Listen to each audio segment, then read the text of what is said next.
My daughter-in-law and my grandson pranked me by abandoning me on a deserted road during a storm, 200 miles away. "Run, old lady. Learn to survive," he said. I never went back. 8 months later, they tracked me down.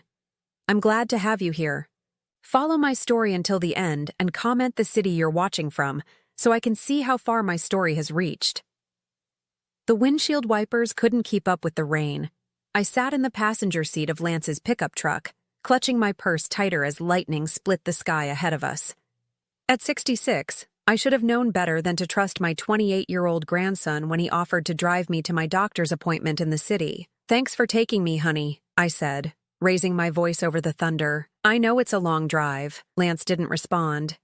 His jaw was set in that hard line I'd seen too often lately, especially when Ophelia was around. My daughter-in-law had that effect on him, turning my sweet grandson into someone I barely recognized. "The GPS says we're still 2 hours from Dr. Henderson's office," I continued, trying to make conversation. "Maybe we should pull over until this storm passes."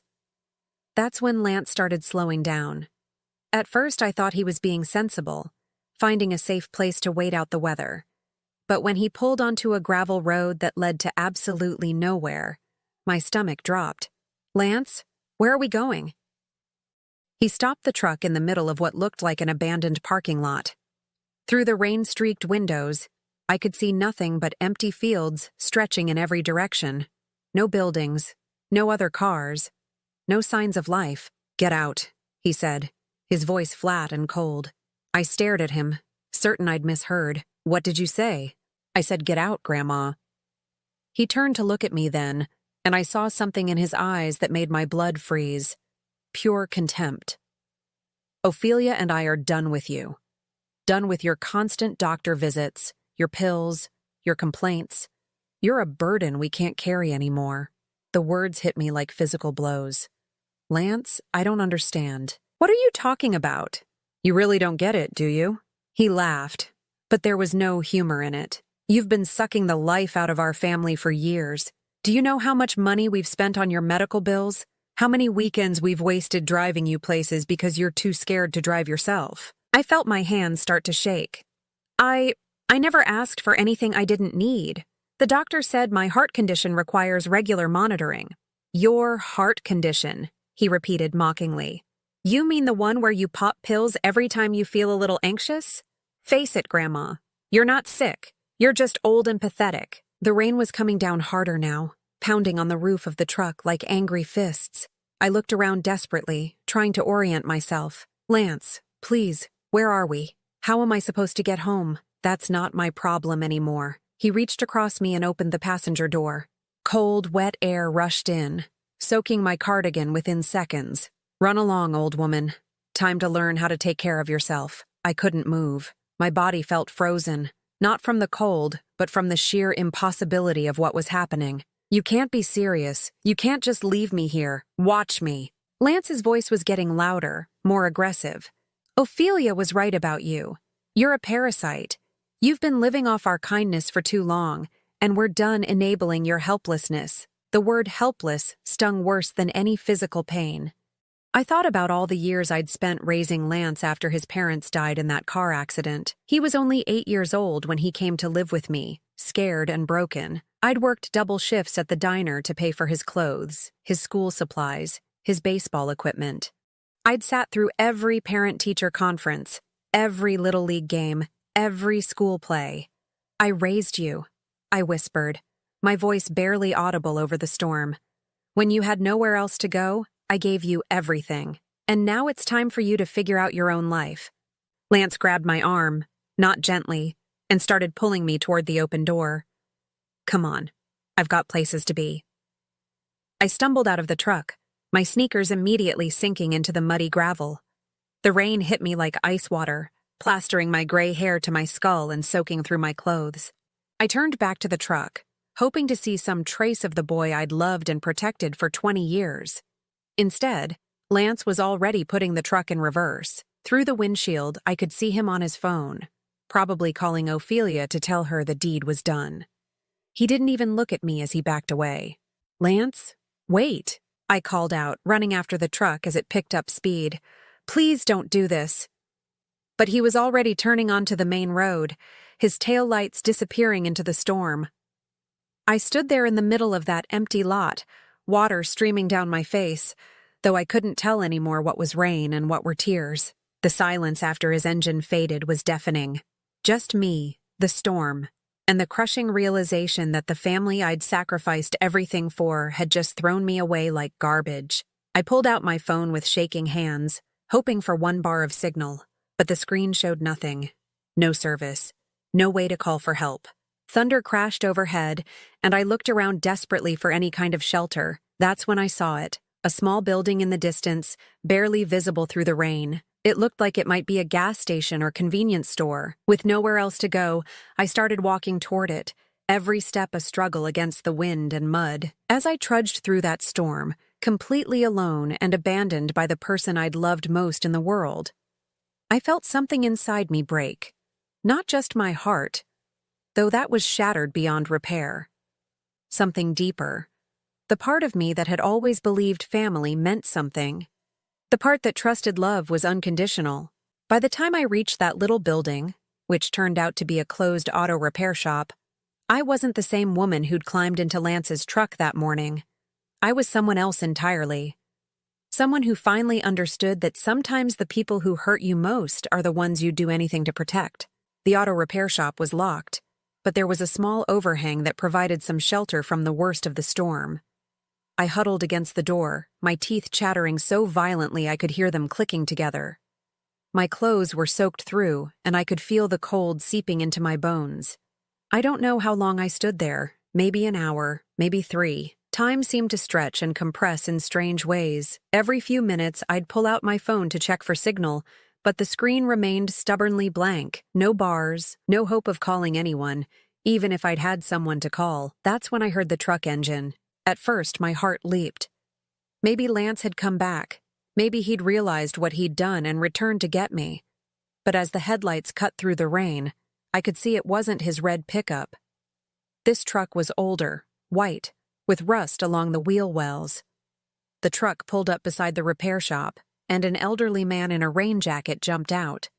He was probably around 70, with white hair and kind eyes behind wire-rimmed glasses. "Ma'am? Are you all right?" he called over the storm, hurrying toward me. I tried to answer, but my voice came out as more of a croak. The cold had settled deep in my throat, making it hard to speak. "Good Lord, you're soaked to the bone," he said, taking off his rain jacket and wrapping it around my shoulders. "I'm Harold Morrison. My wife and I live about a mile down the road. What in the world are you doing out here?" I wanted to tell him everything, but the words wouldn't come. How do you explain to a stranger that your own family just discarded you like trash? How do you admit that the person you'd raised from childhood had looked you in the eye and called you worthless? My ride left," I managed to whisper. Harold's face darkened with understanding. "Left you? In this weather? Who would do such a thing?" I couldn't answer that. Not yet. Maybe not ever. "Well, come on then," Harold said gently. "Let's get you somewhere warm and dry. We'll figure out the rest later." He helped me into his truck, cranking up the heat until warm air was blasting from the vents. The simple act of kindness from this stranger made me start crying again. Deep, shuddering sobs that I couldn't control. Harold didn't ask questions during the short drive to his house. He just drove carefully through the storm, occasionally glancing over at me with concern. When we pulled into the driveway of a modest ranch-style home, he hurried around to help me out of the truck. The front door opened before we reached it, revealing a woman about Harold's age, with silver hair pulled back in a neat bun. She took one look at me and immediately sprang into action. "Harold Morrison, what have you brought me now?" she said. But her tone was warm, affectionate. "Come here, honey. Let's get you into some dry clothes. This is my wife, Margaret," Harold said as she ushered me inside. "Maggie, this lady was stranded out at the old Murphy place. Someone left her there in the storm." Margaret's eyes flashed with anger. Left her? What kind of monster leaves an elderly woman in weather like this? That word, elderly, hit me harder than I expected. I'd never thought of myself that way before. In my mind, I was still the young woman who'd worked 3 jobs to support Lance, who'd stayed up all night when he had pneumonia, who'd cheered louder than anyone at his high school graduation. But standing there in Margaret's living room, dripping water on her clean floors, I suddenly felt every one of my 66 years. "Let's get you into a hot shower first," Margaret said, her voice gentle but firm. "Then we'll talk."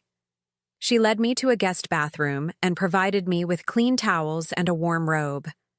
The hot water felt like a miracle against my chilled skin.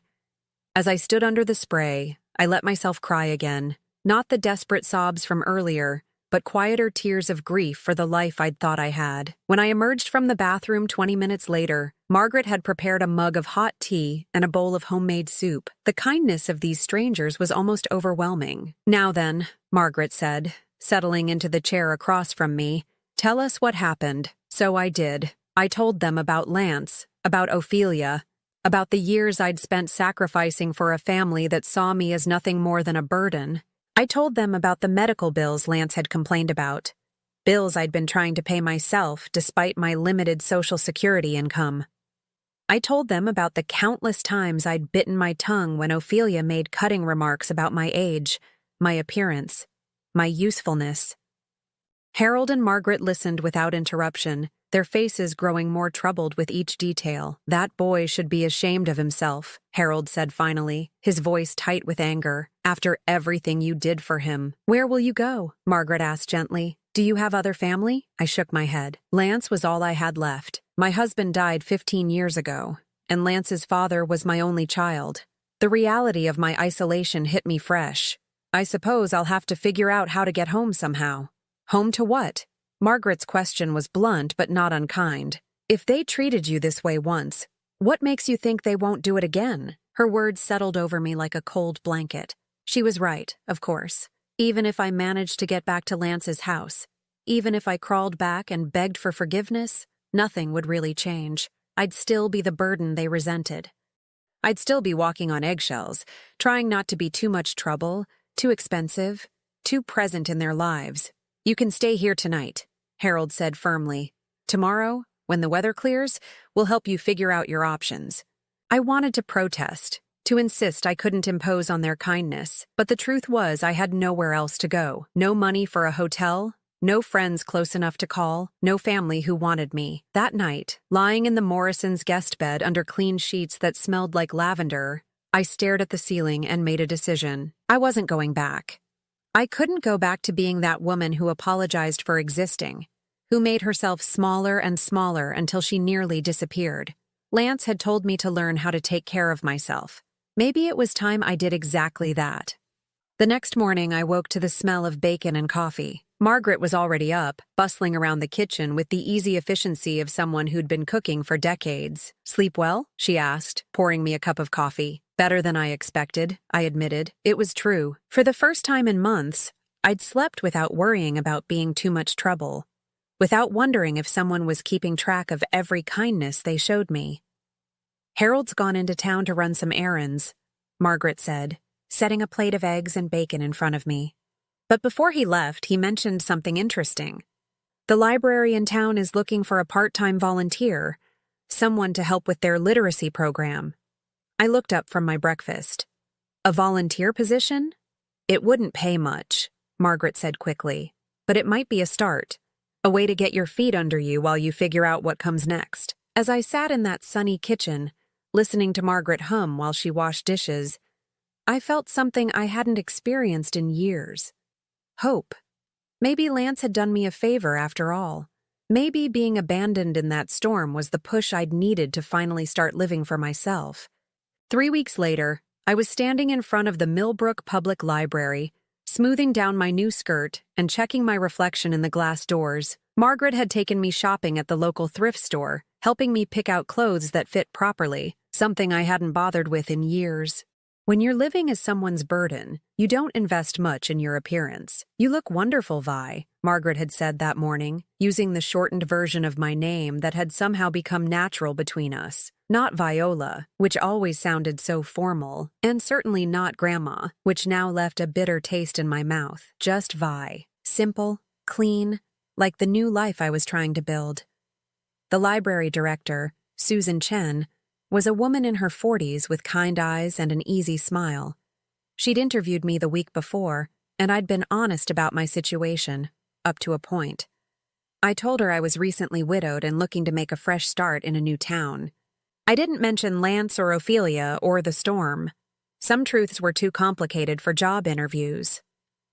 "Vi, welcome to the team," Susan said, leading me through the main floor of the library. "I'm so excited to have you help with our adult literacy program. Many of our students are older adults who never had the chance to learn to read properly. I think they'll relate to you wonderfully." As she showed me around, I felt something I hadn't experienced in years. Purpose. Not the hollow sense of duty that had defined my life with Lance and Ophelia, but genuine excitement about contributing something meaningful to the world. My first student was a man named Frank, probably in his early 70s, who'd worked construction his whole life and had hidden his illiteracy through a combination of street smarts and loyal friends. He was gruff at first, embarrassed about needing help, but something about our shared understanding of starting over later in life created an instant bond.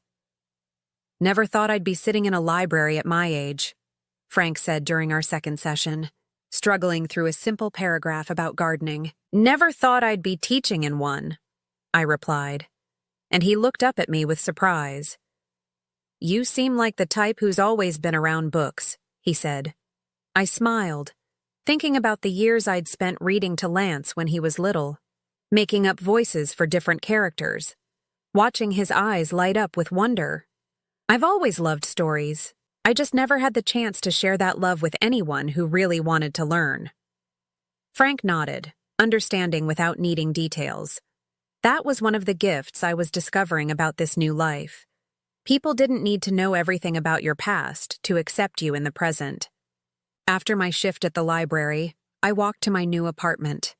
It was a small studio above Mrs. Patterson's flower shop. Nothing fancy but clean and bright with large windows that let in plenty of sunlight. The rent was modest enough for my Social Security income, especially with the small stipend I earned from the library work. Margaret had helped me furnish it with items from garage sales and donation centers, a small table and 2 chairs, a comfortable reading chair by the window, a narrow bed with a quilt Margaret had sewn herself. It wasn't much, but it was mine in a way nothing had been mine in years. I'd kept my bank account in my legal name, Viola Patterson. I'd gone back to my maiden name after my husband died, though Lance had never approved of that decision either. But here in Millbrook, I was Vi Morrison. Not legally, of course, but socially. Margaret had introduced me to her friends that way, and somehow it had stuck. Vi Morrison, the librarian's assistant who lived above the flower shop. Vi Morrison, who had moved to town to start fresh after her husband's death. The lie felt surprisingly natural, maybe because it was closer to the truth than the life I'd been living. The woman who'd raised Lance, who'd sacrificed everything for an ungrateful family, who'd allowed herself to be diminished and dismissed, she felt like a stranger now. Vi Morrison was someone new, someone who could make her own choices and live by her own rules. Evenings were my favorite time. I'd make myself a simple dinner and sit by my window, watching the activity on Main Street below. Mrs. Patterson would lock up the shop around 6, waving up at my window before heading home to her own family. The restaurant across the street would fill with couples and families, their warm laughter drifting up through my open windows on pleasant evenings. I'd started keeping a journal, something I'd never done before. Writing down my thoughts helped me process the enormous changes in my life. "Tonight," I wrote, "Frank read an entire page today without stumbling once. His face when he finished was like watching the sun come up. I think I'm beginning to understand what it means to feel useful, really useful, for the first time in years." I paused, pen hovering over the page, thinking about Lance and Ophelia. Did they wonder where I was? Did they feel any guilt about what they'd done? Or had they simply moved on, relieved to be free of their burden? Part of me wanted to believe they were worried, that Lance was lying awake at night regretting his cruel words, but a larger, wiser part of me was beginning to understand that their feelings weren't my responsibility anymore. I'd spent so many years making myself smaller to accommodate their comfort, apologizing for my very existence, trying to be less trouble, less expensive, less present. Here in Millbrook, I didn't have to apologize for anything. When Mrs. Patterson asked me to water her plants while she visited her daughter, it was a favor between friends, not an imposition. When Margaret invited me for Sunday dinner, it was because she enjoyed my company, not out of obligation. When Susan praised my work with the literacy students, it was because I was genuinely helping, not because she felt sorry for me. The difference was startling. I'd forgotten what it felt like to be wanted rather than merely tolerated. 2 months into my new life, I received my first real test. Margaret and I were having coffee at the local diner when a familiar name drifted over from the booth behind us. "The Morrison place," someone was saying. "You know, Harold and Maggie Morrison, sweet couple. Heard they've been helping some woman who got herself into trouble with her family." My blood ran cold. Margaret's eyes met mine across the table, and I could see her concern. "What kind of trouble?" the other voice asked. "Not sure exactly. Something about being abandoned somewhere. Maggie's been real cagey about the details, but you know how she is about taking in strays." Margaret's jaw tightened at the word strays, but she kept her voice level when she spoke. "Small towns," she said quietly to me. "People talk. It doesn't mean anything." But it did mean something. It meant my carefully constructed new identity could crumble at any moment. It meant that even here, 200 miles from my old life, I couldn't completely escape the possibility of being dragged back into that world of judgment and obligation. That night, alone in my apartment, I made another decision. If I was going to build a new life, I needed to do it properly. No more half measures, no more looking over my shoulder. I pulled out my phone and, for the first time since that terrible night, looked up Lance's number. Then I blocked it. Blocked Ophelia's too. Deleted their contact information entirely. If they wanted to find me, they'd have to work for it. And by then, I'd be ready for them. The phone call came on a Tuesday morning while I was organizing children's books in the library's reading corner. Susan answered, and I could hear her speaking in low, concerned tones from her office. When she emerged, her expression was troubled. "Vi, there's someone on the phone asking about you," she said carefully. "A woman named Betty Hutchins. She says she's a neighbor of yours from your old town." My hand stilled on the book I was holding. A bright picture book about a little bear who gets lost in the woods. Betty Hutchins. I remembered her vaguely. An older woman who lived 3 houses down from Lance and Ophelia, the type who knew everyone's business and wasn't shy about sharing it. "She says it's important," Susan continued. "Something about your family being worried about you." I felt that familiar tightness in my chest. The same feeling I'd had whenever Lance would come home in one of his moods, ready to blame me for whatever had gone wrong in his day. But this time, instead of automatically apologizing and trying to fix things, I took a deep breath and made a choice. "I'll take it," I said, walking to Susan's office and closing the door behind me. Betty's voice came through the phone like a blast from a past I'd been trying to forget. "Viola? Viola Patterson? Thank goodness I found you. I've been calling libraries all over the state." "Hello, Betty," I said, my voice steady despite my racing heart. "What can I do for you?" "Well, I should think you'd want to know what's been happening with that grandson of yours since you disappeared," Betty said, and I could hear the eagerness in her voice. She'd always loved being the bearer of dramatic news. "I didn't disappear, Betty. I moved." "Moved? Without telling anyone?" "Viola, people have been worried sick. Lance has been beside himself." That almost made me laugh. Lance, beside himself with worry about the burden he'd literally thrown away in a storm. What exactly has Lance told people about my departure? There was a pause, and I could practically hear Betty recalibrating her approach. "Well, he said you'd had some kind of breakdown. Said you wandered off during one of your doctor appointments, and he's been searching for you ever since." A breakdown. Of course, that's how he'd spun it. Poor Lance, dealing with his mentally unstable grandmother, who just couldn't handle the stress of aging. It was perfect. It made him look like the devoted grandson while painting me as the problem. "Betty, did Lance mention anything about the circumstances of my departure? About where exactly I was when I had this supposed breakdown?" Another pause. Longer this time. He said it was during a storm. That you got confused and wandered away from the car. I see. I kept my voice neutral, but inside I was seething. Even in his lies, Lance couldn't completely hide the truth. And how has Lance been handling my absence? That's when Betty's tone shifted, becoming more conspiratorial. Well, since you ask, things haven't been going too well for him and that wife of his. Ophelia's been having some difficulties. What kind of difficulties? Money troubles, mostly. Word is they've been behind on their mortgage for months. Lance lost his job at the warehouse about 6 weeks ago. Something about showing up drunk. Though Ophelia's been telling everyone it was budget cuts. My grip tightened on the phone. 6 weeks ago. That would have been just 2 weeks after they abandoned me. And there's talk about other problems too, Betty continued, clearly relishing having a captive audience. Ophelia's been seen around town with that Miller boy. You know, the one who works at the gas station. Young thing, maybe 22 or 23. People are starting to whisper.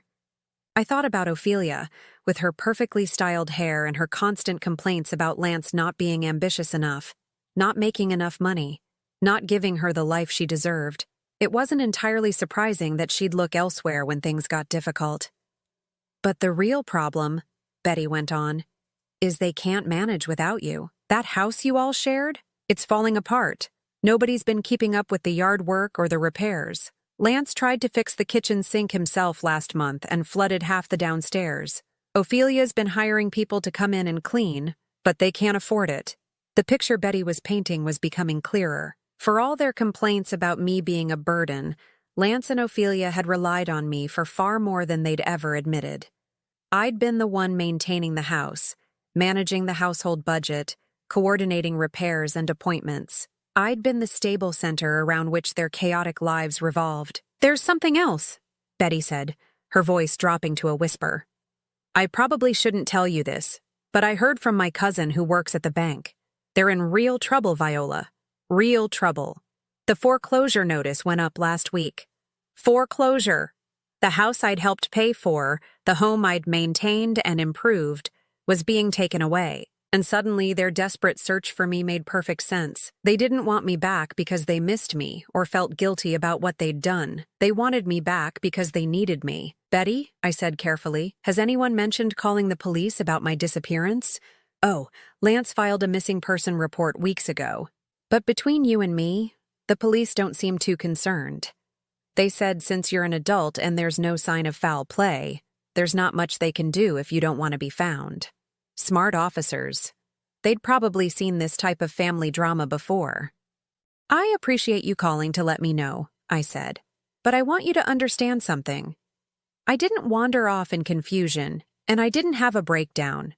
I made a conscious choice to leave a situation that was harmful to me. I'm safe, I'm well, and I'm exactly where I want to be. But Viola, they're your family. No, Betty, I interrupted, my voice firm. Family doesn't abandon each other in storms. Family doesn't call each other burdens.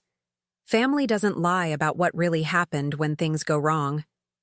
There was a long silence on the other end of the line.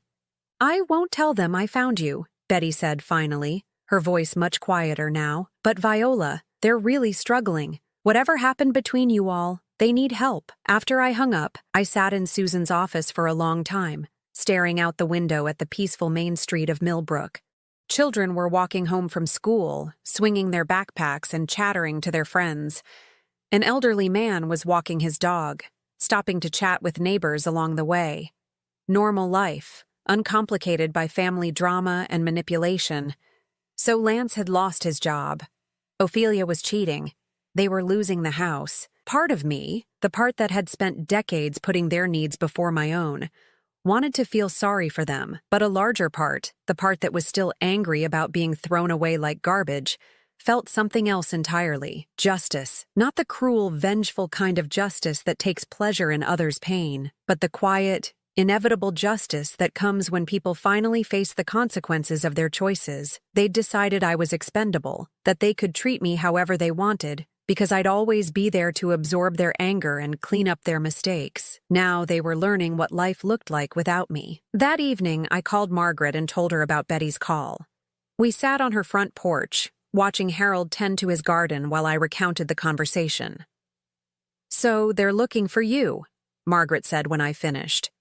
"How does that make you feel?" It was such a simple question, but it took me a long time to answer. How did it make me feel to know that the family who discarded me was now desperate to have me back? "Powerful," I said finally, surprising myself with the word. "For the first time in my life, I feel powerful." Margaret nodded approvingly. "Good. That's how you should feel. You hold all the cards now." As I walked back to my apartment that night, I thought about Betty's words. They need help. Maybe they did. But need and deserve were two very different things. And after 6 months of learning to live without the constant weight of their expectations and criticisms, I was beginning to understand the difference. It started with a single phone call to the library on a Thursday afternoon.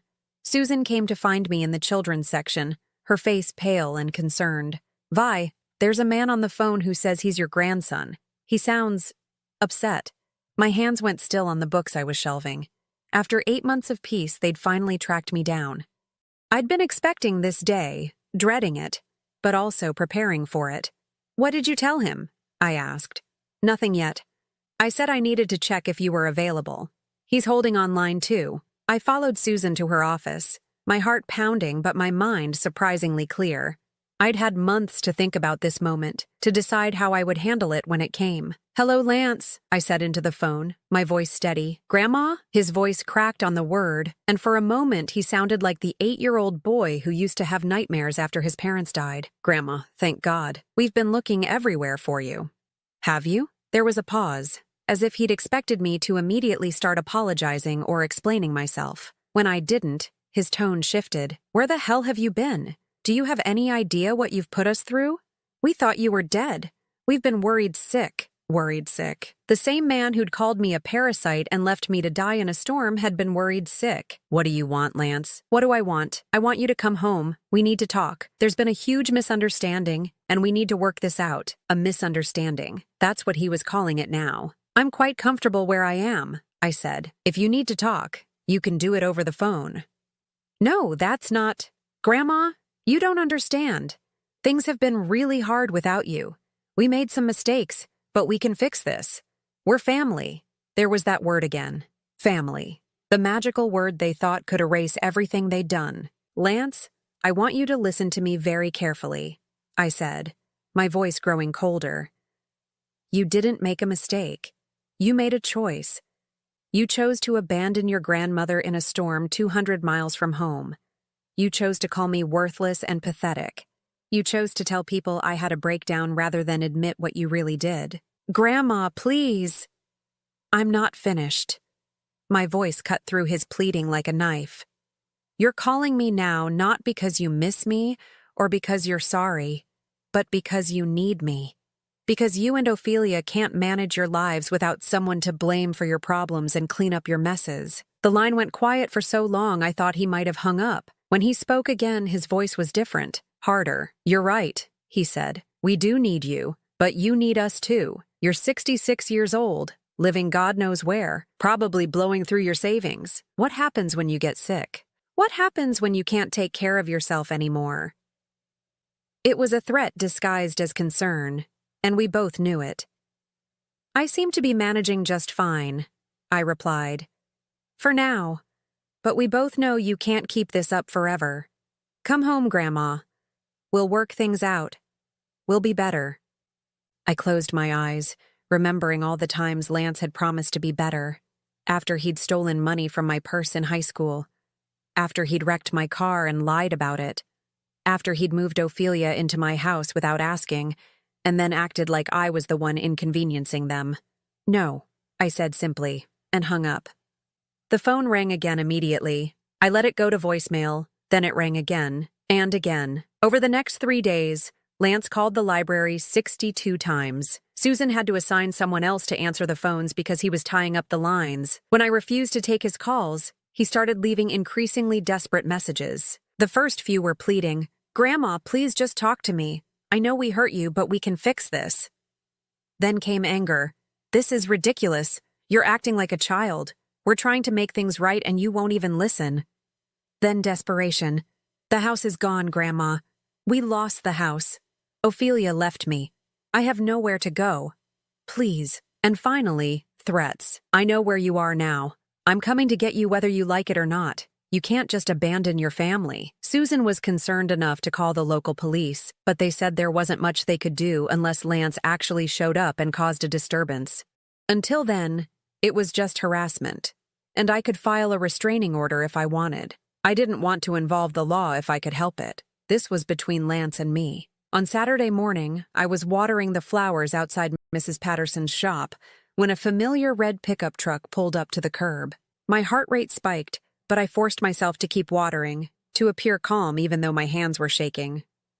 Lance got out of the truck and I was shocked by how he looked. He'd lost weight and not in a healthy way. His clothes were wrinkled and hung loose on his frame. His hair was greasy and he had the hollow-eyed look of someone who hadn't been sleeping well. "Hello, Lance," I said, without looking at him. "Jesus, Grandma, you look." He trailed off, staring at me. I suppose I did look different. The months of peaceful living had been good to me. I'd put on some healthy weight. My skin had color from spending time outdoors, and my clothes fit properly. I looked like a woman who was taking care of herself instead of someone who was simply surviving. "You look good," he finished lamely. "Thank you, you don't." He flinched at my bluntness. The old me would have immediately softened the blow, would have asked if he was eating enough, if he needed money, if there was anything I could do to help. The new me just kept watering the flowers. "Can we talk?" he asked. "We're talking now." I mean, really talk. Somewhere private. I looked at him then, this young man I'd raised, and felt a strange mixture of pity and disgust. He looked desperate, beaten down by life in a way that might have broken my heart 8 months ago. Now it just made me tired. "You can say whatever you need to say right here," I told him. Lance glanced around nervously. We were on Main Street, and although it was early, there were already people walking their dogs and getting coffee at the diner across the street. "I'm sorry," he said finally, "for what we did that night, for leaving you. It was wrong." I waited for more, but apparently that was the extent of his apology. "And?" I prompted. And I want you to come home. I know things got out of hand, but we can start over. I've learned my lesson."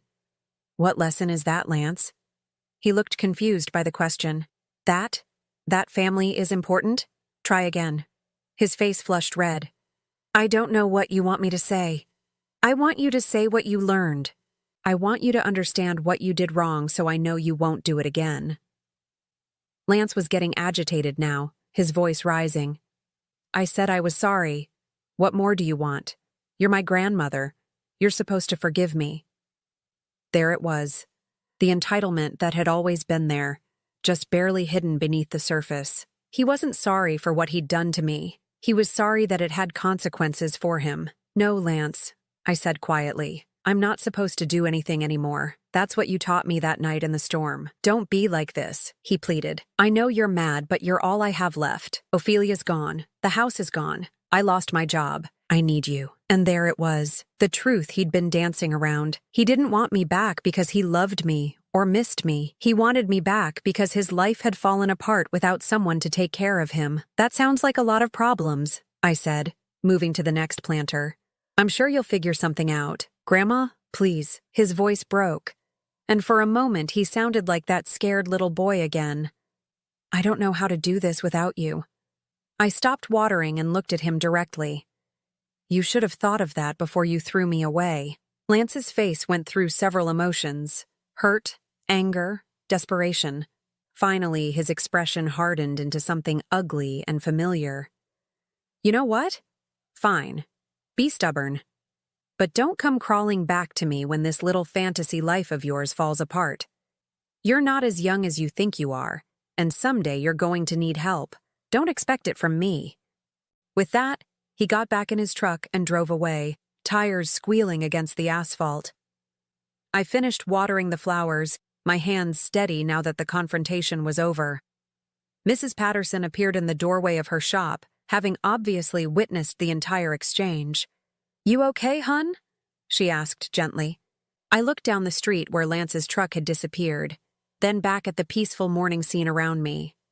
People going about their lives, children playing in the park across the street, the smell of fresh bread wafting from the bakery. Yes, I said, and meant it. I'm exactly where I need to be. 2 years passed like pages turning in a good book, peacefully, with purpose, each day better than the last. I'd been promoted to head of the adult literacy program at the library, earning enough combined with my social security to live comfortably.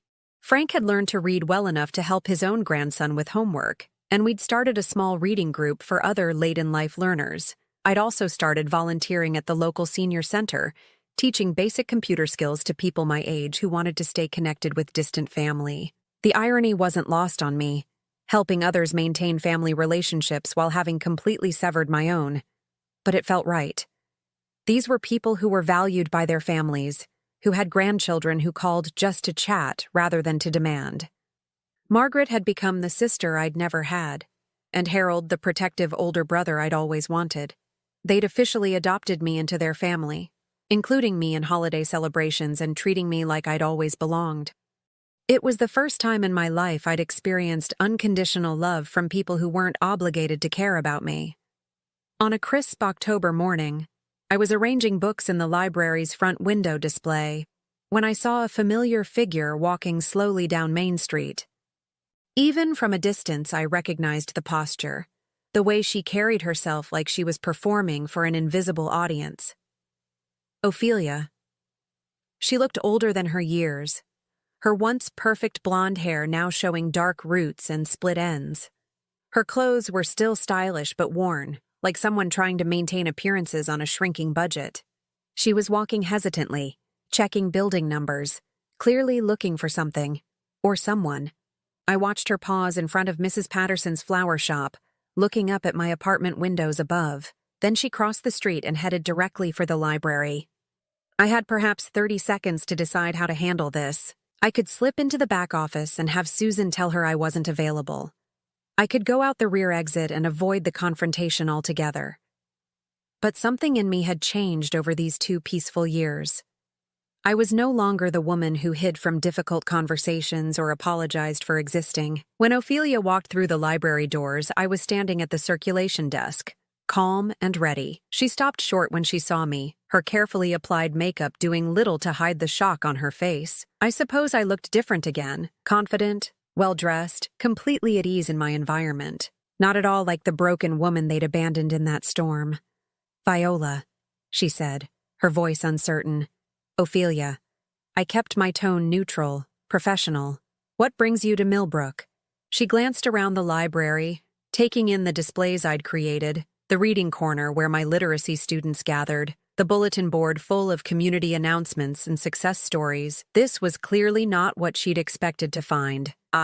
We need to talk," she said finally. "About what?" Ophelia's composure slipped for a moment, revealing something I'd never seen in her before. Vulnerability. About Lance. About everything that's happened. I gestured to a quiet seating area near the windows. "We can talk here." She followed me, her high heels clicking against the polished floor. Even in her reduced circumstances, she was still trying to project an image of sophistication.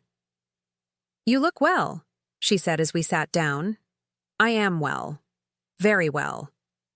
That's good." She fidgeted with her purse strap, clearly struggling with what to say next. "Viola, I know we didn't part on good terms. That's one way to put it. I want you to know that I regret how things ended. We both said things we didn't mean." I studied her face, looking for signs of genuine remorse. What I saw instead was calculation, the same expression she'd worn whenever she was trying to manipulate Lance into buying her something expensive. "What did you say that you didn't mean?" I asked. The question seemed to catch her off guard.